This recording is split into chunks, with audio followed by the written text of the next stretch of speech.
अस्सलामुअलैकुम। कैसे हैं आप सब? मेरी दुआ है कि आप लोग बिल्कुल ठीक हों, बिल्कुल खैरियत से हों। और आज आप जो है देख रहे होंगे ये इतना बड़ा सा कद्दू क्योंकि मैं बनाने जा रही हूँ आज पंपकिन हलवा, यानी कि कद्दू का हलवा। और ये जो कद्दू है यहाँ पे ये बड़ी मुश्किल से मिलता है, सिर्फ यानी कि ये जो हेलोवीन के डेज होते हैं यानी सितंबर अक्टूबर, उसमें ये मिलता है और उसके बाद ये बिल्कुल गायब हो जाता है। आप जितना मर्जी ढूंढें आपको किसी भी शॉप से नहीं मिलता। इसका रीज़न यहाँ शायद ये है मेरे हिसाब से कि ये यहाँ मतलब ये यहाँ पे ग्रो होता है यूके में।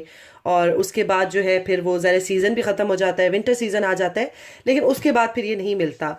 और उसका इसका जो हलवा है वो इतना टेस्टी बनता है कि शायद आप लोगों ने ट्राई भी किया हो। और एक दफ़ा आप ट्राई कर लें तो फिर आप जो है ना वो नेक्स्ट ईयर ये कद्दू ज़रूर लेके आएंगे और इसका हलवा ज़रूर बनाएंगे।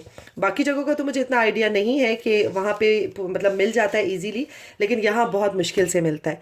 तो इसीलिए मैंने सोचा कि चले मौका है तो इसको मैं अवेल करती हूँ और आप लोगों के साथ भी शेयर करती हूँ कि जो लोग बाहर रहते हैं और हेलोवीन के दिन है आजकल, तो वो भी कद्दू लें और उसका मज़ेदार सा हलवा बनाएं और इन्जॉय करें। तो चले चलते हैं फिर अपनी रेसिपी की तरफ। और अभी मैं इसको करती हूँ कद्दूकश और फिर आपके साथ बाकी की रेसिपी शेयर करती हूँ। चलें जी, मैंने कर लिया है कद्दू को अच्छे से कद्दूकश। और इसको अगर आप चाहें तो चॉपर में भी कर सकते हैं, लेकिन मेरे हिसाब से वो बहुत ज़्यादा बारीक हो जाता है और उसका इतना मज़ा नहीं आता। तो ये मैंने जो है वो हाथ वाला जिसे ग्रेट करते हैं उससे इसको ग्रेट कर लिया है। देखने में तो अभी ये बहुत ज़्यादा लग रहा है, लेकिन जब इसका पानी रिड्यूस होगा तो ये थोड़ा कम हो जाएगा, बल्कि काफ़ी कम हो जाएगा। और अब जो है वो मैं इसको रखने लगी हूँ लो हीट पे, ताकि ये अपने ही पानी, जब ये पानी रिलीज़ करेगा कद्दू, उसी में ये गल भी जाएगा क्योंकि बहुत इजीली सॉफ्ट हो जाता है तो थोड़ा टाइम टेकिंग काम, क्योंकि इसको ग्रेट करना और फिर बनाना, लेकिन एंड रिज़ल्ट जो है वो बहुत मज़े का आता है और बहुत अच्छा होता है, इसीलिए इतनी एफ़र्ट तो बनती है। तो चलें फिर इसको कुछ टाइम देते हैं और जब इसका पानी थोड़ा सा रिड्यूस हो जाएगा उसके बाद मैं इसमें करूँगी मिल्क ऐड। तो मिलते हैं इसका पानी रिड्यूस होने तक। चलें जी, तकरीबन इसको 10 से 15 मिनट हो गए हैं कुक होते हुए इसके अपने ही पानी में। और अब मैं चेक करती हूँ कि कहाँ तक पहुँचा, ये सॉफ्ट हुआ कि नहीं। बीच में इसमें चम्मच ज़रूर हिलाएं क्योंकि ये नीचे लगने का थोड़ा सा ख़तरा होता है। और अभी भी इसके बीच में पानी है और आप देख सकते हैं कि ये कितना नीचे चला गया है। पहले काफ़ी ऊपर तक था, लेकिन जैसे जैसे इसका पानी रिड्यूस होगा ये और कम होता जाएगा। और अभी भी इसमें पानी है, लेकिन अभी इतना सॉफ्ट नहीं हुआ है। लेकिन मैं जो है वो इसमें डालने जा रही हूँ 2 कप ऑफ मिल्क, क्योंकि फिर ये थोड़ा सा मिल्क के साथ भी कुक होगा और इसमें बहुत ही अच्छा सा क्रीमी सा टेस्ट आ जाएगा। और बाकी का अब जो ये सॉफ्ट होगा ये मिल्क के साथ होगा। 2 कप ऑफ मैंने मिल्क डाल दिया है इसके बीच में। मिल्क से बहुत अच्छा टेस्ट आता है, ये क्रीमी हो जाएगा। और अब बाकी का जो कुक है ये मैं करूँगी इसको मीडियम फ्लेम पे रख के, और मिल्क के बीच में ये थोड़ा सा और कुक होगा और तब तक ये सॉफ्ट भी हो जाएगा जब तक मिल्क रिड्यूस होगा। चलें जी, इसको पकते हुए काफ़ी टाइम हो गया है और जो मैंने दूध ऐड किया था वो भी ड्राई हो गया है काफ़ी हद तक, और साथ में जो इसका अपना पानी कद्दू का निकला था वो भी ड्राई हो रहा है। बस थोड़ा सा रह गया है। यहाँ पे इस स्टेज में मैं इसमें ऐड करने जा रही हूँ शुगर। और तकरीबन मैं 1 कप के करीब अभी मैंने शुगर डाली है। बाद में मैं चेक कर लूँगी, अगर कम हुई तो मैं और ऐड कर लूँगी। और अभी जो है ये चीनी का भी पानी निकलेगा और जब तक ये ड्राई होगा तब तक मैं इसको थोड़ा सा और पकाऊंगी पानी के ड्राई होने तक।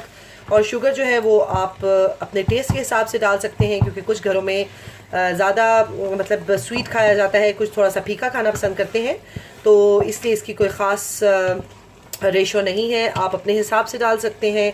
मैंने 1 कप डाल दिया है, मैं देखती हूँ उसके बाद चेक करूँगी, अगर कम लगा तो और डाल दूँगी।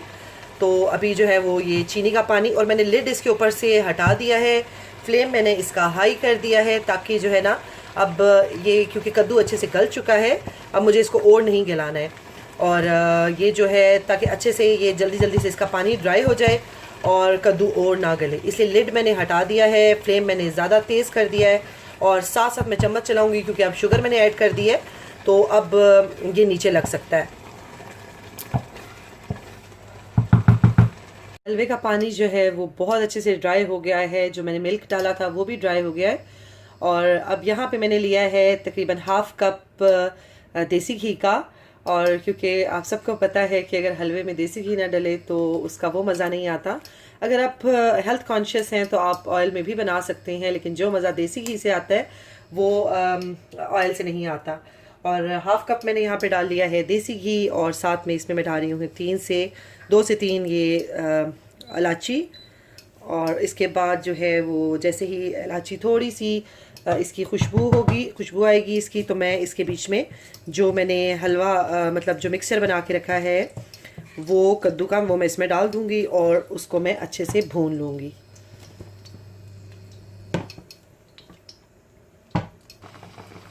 ये देखिए जी, मैंने ये बड़े पॉट से ये इसमें शिफ्ट कर दिया है क्योंकि ये अब बिल्कुल थोड़ा सा रह गया है। और स्टार्ट में अगर आपने देखा होगा तो ये कितना ज़्यादा लग रहा था, लेकिन सारा श्रिंक हो गया है। और अब मैं इसको अच्छे से भूनूंगी क्योंकि हलवे की जो है वो भुनाई बहुत ज़रूरी है, जब तक कि ऑयल सेपरेट ना हो जाए इस हलवे से, यानी कि कद्दू से।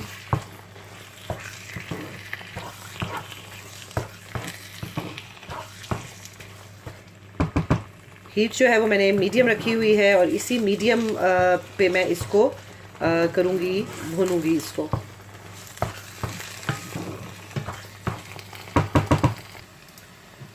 हलवा जो है वो काफ़ी हद तक भुन चुका है और आप देख सकते हैं कि ऑयल मतलब जो घी मैंने डाला था वो साइडों से नज़र आने शुरू हो गया है और हलवा जो है ना वो भुनाई की तरफ जा रहा है। लेकिन अभी मैं इसको थोड़ा सा और भूनूंगी। इस स्टेज पे मैं इसमें ऐड करने लगी हूँ ये आलमंड्स। अगर आप लोग कुछ और डालना चाहते हैं तो आप डाल सकते हैं।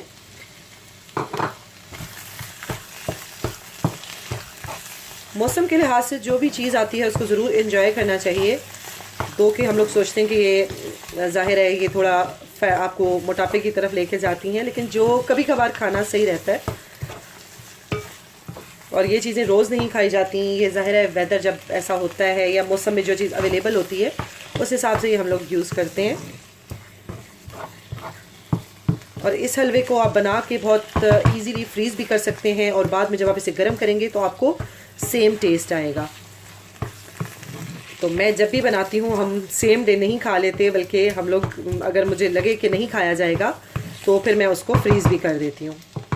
यहाँ पे मैं अब इसे ऐड करने लगी हूँ। इसमें ये मेरे पास नीडो था, नीडो मैंने लिया और ये उसके बाद मैंने इसको हल्का सा ऑयल डाल के फ्राई पैन में इसको हल्का सा मैंने फ्राई कर लिया और उसकी वजह से ये लगता है बिल्कुल खोए की शक्ल में। आप देखें आ गया।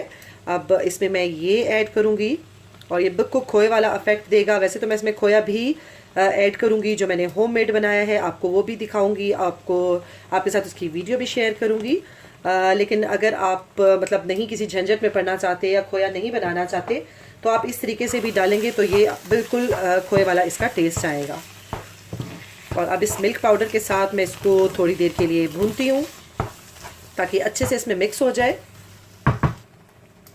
हलवे को मुझे भूनते हुए तकरीबन 5 से 7 मिनट हो गए हैं और आप देख सकते हैं कि घी ने छोड़ दिया है हलवे को और हलवे ने पैंदे को। ये देखिए बिल्कुल पैंदे के साथ ये स्टिक नहीं हो रहा। आखिर में जो है मैंने इसमें डाला है खोया। ये मैंने घर में बनाया था, थोड़ा सा बनाया था क्योंकि ये इतना इजी है कि जब भी आपको ज़रूरत पड़ती है आप साथ ही बनाएं, इसको फ्रेश डालें और इसका टेक्सचर, इसका टेस्ट जो है वो सेम आपको शॉप वाले खोए की तरह लगेगा। और ये मैंने बनाया है मिल्क पाउडर से और इसकी भी रेसिपी मैंने रेडी की हुई है। इंशाल्लाह ताला नेक्स्ट जो है वो मैं इसकी रेसिपी शेयर करूँगी क्योंकि ये आगे काम आने वाला है काफ़ी। और बस आखिर में जो है वो आप गाजर का हलवा बनाएं, ये बनाएं, मतंजन बनाएं, आप कुछ भी बनाएं तो उसमें आप ये डाल सकते हैं। बहुत इजी है और मैंने भी ये बनाया है, फ्रेश ही बनाया है। और आखिर में जो है वो मैं ये डाल दूँगी और इसको थोड़ी देर के लिए, अगर आप चाहें तो गार्निशिंग के टाइम पे भी डाल सकते हैं, अगर आप चाहें तो इस तरीके से भी डाल सकते हैं। और इसको मैं 2 से 3 मिनट अब रख दूँगी स्लो फ्लेम पे लिड ऑन करके। और उसके बाद जो है वो हमारा पम्पकिन हलवा बिल्कुल रेडी टू ईट और रेडी टू सर्व होगा। 2 से 3 मिनट हो गए हैं, मैंने इसको लिड के साथ स्लो हीट पे इसको मैंने रखा हुआ था। और यहाँ पे आप देख सकते हैं माशाल्लाह से इस हलवे का टेक्सचर, इसका कलर और ये बहुत परफेक्ट बना है। थोड़ा रिच होता है लेकिन कभी कभी चलता है। और हमारा जो पम्पकिन हलवा है वो बिल्कुल रेडी हो गया है। इसको मैं डिश आउट करती हूँ और आपको दिखाती हूँ।